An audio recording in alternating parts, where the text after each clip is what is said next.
Bonjour à tous. Aujourd'hui, je vous propose une petite réflexion à partir de 2 Corinthiens, chapitre 1, les versets 19 et 20, et je commence par lire cet extrait.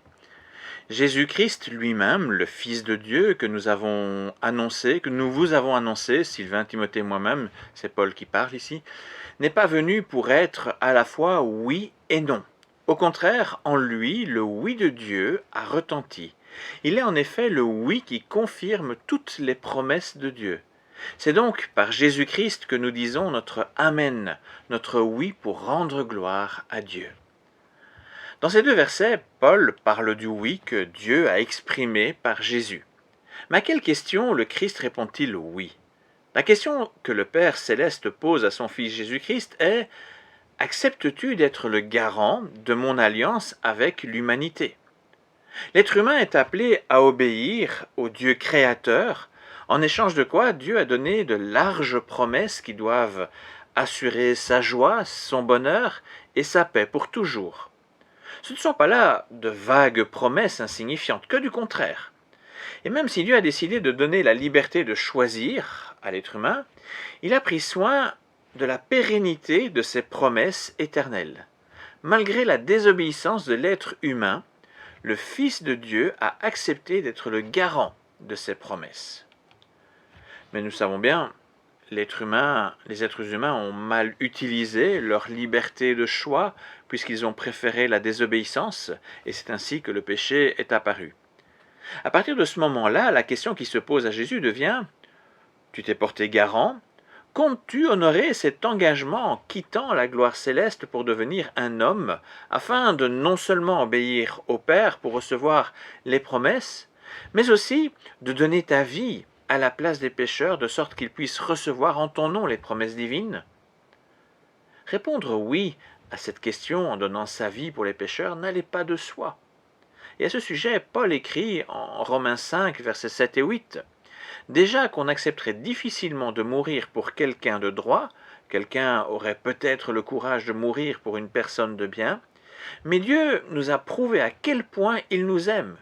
Le Christ est mort pour nous alors que nous étions encore pécheurs. » Le oui du Christ est clairement un oui d'amour dont le prix était exorbitant.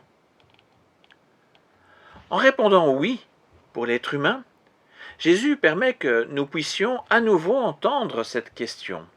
Veux-tu faire confiance au Seigneur pour recevoir ses promesses et lui obéir de tout ton cœur?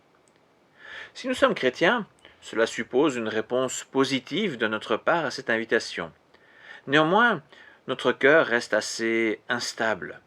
Bien que notre bouche dise oui, la réalité de notre engagement pour notre Seigneur se situe trop souvent quelque part entre le non et le oui. Nous excellons dans les peut-être, les parfois, les éventuellement. Dans l'Apocalypse, l'Amen, le témoin fidèle et véritable, prend la parole devant Jean à propos de l'église de Laodicée.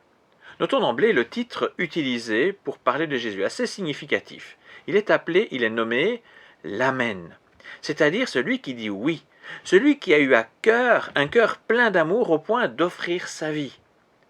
À ma connaissance, c'est la seule fois que ce titre est utilisé ainsi pour parler de Jésus.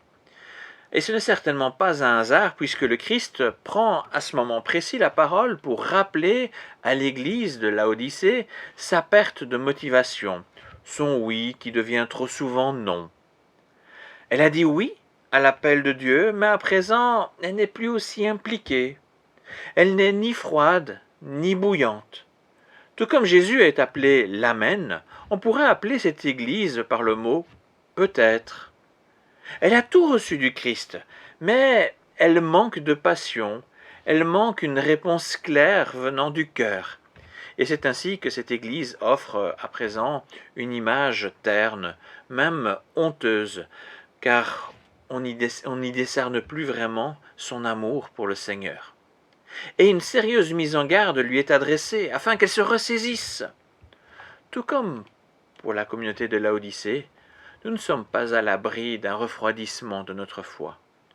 Nous connaissons l'extraordinaire oui du Christ pour nous, mais qu'en est-il de notre oui personnel? Je cite un dernier verset, en Jacques 5, 12, où nous lisons ceci. Surtout, mes frères et sœurs, ne jurez pas, ne faites pas de serment ni par le ciel, ni par la terre, ni d'aucune autre façon.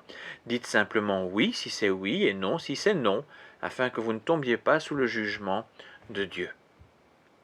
Alors tous les passages que j'ai cités aujourd'hui vont en fait dans le même sens. Être cohérent avec la réponse donnée lors de notre engagement chrétien devant Dieu. Choisir d'aimer Dieu, cela implique un cœur résolument engagé pour lui, un cœur qui lui donne la première place. À cause de la pandémie, nous avons été privés d'une grande part de la vie communautaire qui nous aide à nous motiver les uns les autres. Les distances imposées ne sont pas toujours sans conséquence pour notre relation d'amour envers Dieu. On a peut-être trouvé une forme d'équilibre assez instable en vivant notre foi plus confidentiellement dans notre coin. Mais est-ce la meilleure façon d'avoir un oui résolu envers Dieu? N'est-il pas temps de se remettre en mouvement pour redynamiser notre amour et notre foi? Le Christ n'a pas refusé de répondre oui pour nous, malgré l'énorme sacrifice que cela impliquait.